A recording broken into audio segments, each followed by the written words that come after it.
Good morning, everyone. It's a beautiful, bright millennial day, to quote the song. Hope you're all doing well. And now, welcome to week 6. Week 6 is a little bit of to use a baseball term, it's a little bit of a slow softball toss. Not quite as difficult as the last couple of cases. Still is going to require some effort. A couple of things. On your Zoom meetings, be sure to record them and to send them to me. The first group that sent it to me did an awesome job. I think I let you know who that was. So good job, team. And so just remember to do that. I've only got one of the 3 Wednesday recordings so far, as of whatever it is, 9:30 on. What day is it? Sorry, Thursday. I lose track. So yeah, if you just do that, I appreciate it. In terms of week 4 cases, you guys are moving through those, so that's good. As an old grizzled hotel developer, let me just give you a few things that I looked for when I developed hotels. And I did 9 hotel projects, 5 Marriott branded, and 4 Hilton branded hotels. They weren't boutique-y, so this is a little bit of a curveball for you. They're not branded. The brands really drive demand, do a great job in marketing. The boutique hotels, of course, you're going to have to do that on your own. And I loved the discussion that, I'm just going to tell you which group, sorry. I think it was group.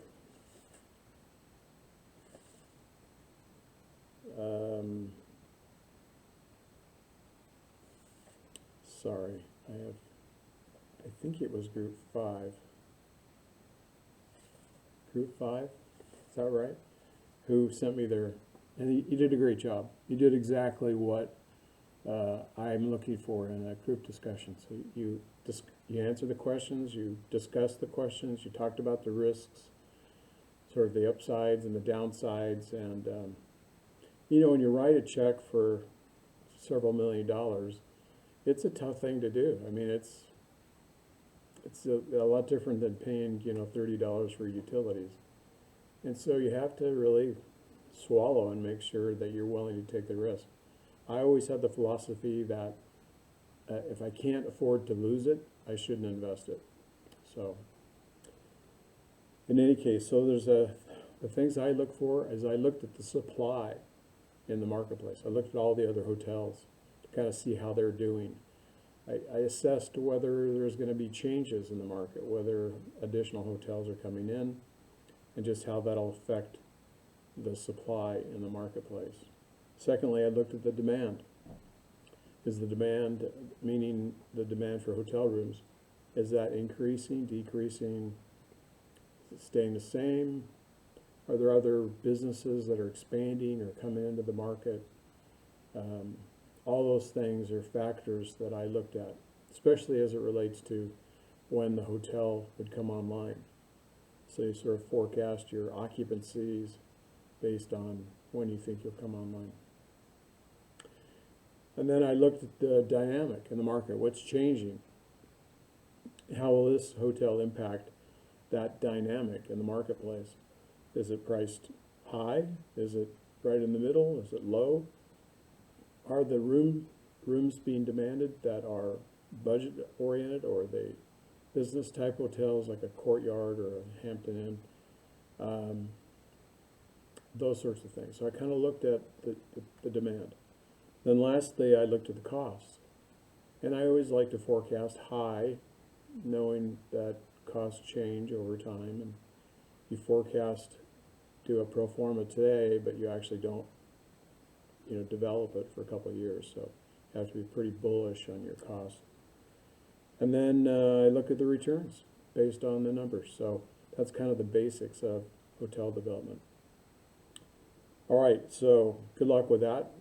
I have great faith in you. I know you'll do well, and look forward to reading your papers. In week 5, first we have some extra credit. I told you we do a couple extra credits. 20 points-ish. I think this one's 10, so the next one will be 10 as well, maybe 20. Depends on what Brother Gulbranson and I decide to do. But there is some extra credit. It's a lecture by Jeff, and he's excellent. You guys will enjoy it. It's not required at all. So if you feel like you're doing fine, you don't want to spend the time, then that's fine. I think it's right in between two of our groups. So I get that you're doing some preparation for your group discussion, and this may be an inconvenience. It's only 10 points, so you know, in the big scheme of things, with 1,300 points in the course, sometimes, you know, students just decide they don't need it that much, but that's really up to you. But we're providing it. Hopefully it'll be a good thing for you. In terms of the cases, the first one, the CR Plastics, is a group discussion, but it's an individual submittal, so just keep that in mind. It's due on the 18th. A couple of things I would probably say to you is you're going to do some assessment of this business, the CR Plastics. And so put your best assessment hat on. If you were someone looking at this company, how would you go about assessing it? Meaning, how is it doing? What's the potential? How does it position itself within its competition? Are the costs too high? Are the, is the sale low? Is there an opportunity to raise price, or is it already too high? All those things you'll need to assess. And use good financial sense. If you want to use an Excel spreadsheet, that's totally okay. I don't think in this particular case or cases we included one, but if you want to include one, that's fine. You can either even use one that we've used in other cases, or one that we'll use going forward in other future cases. And then use the business model framework. So that'll be helpful. You don't have to submit that to me, but if you want to references and do it, sometimes it's helpful to do that. They ask you to assess a couple of options that Jamie's considering. So be sure and review those the best you can, and then, as always, be really specific about the lean startup principles that we're going to ask you to use. So we've gone over that in a couple of earlier cases. But use the lean startup principles. How would you go about that? But be really specific, because that's what I'm looking for in your answers. Let's see. Sorry, get a little organized here. So the next one is the electric vehicle company. It's kind of an interesting case based on all the electric vehicles that are out in the market today. And some are doing great, some are not doing so great. So, it's not just a slam dunk that we thought it would be. Those batteries are a problem until somebody comes around and finds a way to make cheaper electric batteries and lighter and all that good stuff. It's going to be a bit of a coin toss as to whether this electric vehicle thing is going to be successful or not. So given that, you're supposed to evaluate the opportunity. So you're going to have to put your best appraiser hat on. And I want to know why you took a position, or why you decided a certain point that you wanted to make in the assessment. But be really specific. Tell me why. Tell me about what are some of the key points that you're evaluating in your analysis. So it doesn't have to be exhaustive, but you need to be detailed. I need to understand why you're taking that position. Then again, it asks you to evaluate whether it's a good model or not. Tell me why. And then lastly, as we do at every one of these cases, which is what I love about this class, is we ask, how would you do it differently? How would you have gone about doing this? Or would you? Would you have just not done it? Would you have put your money in the bank at 5% interest or whatever? So I hope that you take a position that says, yeah, I'd do this, or no, I wouldn't. But really what I'm looking for is the why. Why have you taken this position? And use good financial data as your backup. And then lastly, there's a group assignment for CR Plastics and the electric vehicle company. So it asks you to use gap analysis. So what is the CR Plastic biggest business gap? In other words, where are the problems with this idea? Unknowns, issues with cost or forecasting revenues, that kind of thing. Where's the gap? And why? Why is there a gap? And then it asks you to look at what options they have. So if you think of any other options, that's a good thing to review. And then lastly, it asks you, is this a good opportunity or not? Is there better opportunities out there? So it asks you whether it's a good one or not. So tell me why, again, why, and what your position is. So I know you're not, electric company experts, but do your best. You're smart students. Every one of you is just awesome. So put your hat on.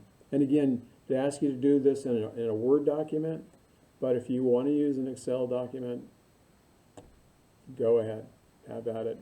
There's not a requirement on this particular one for an Excel spreadsheet, but if you want to do that, that's totally okay.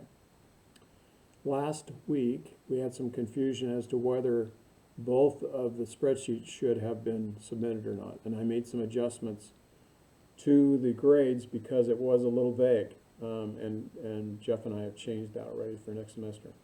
So thank you for letting us know that, and I apologize for assuming that you knew that, but let me just say this, and I stuck this in an announcement this week too, that anytime we include an Excel spreadsheet, just assume you need to turn it in.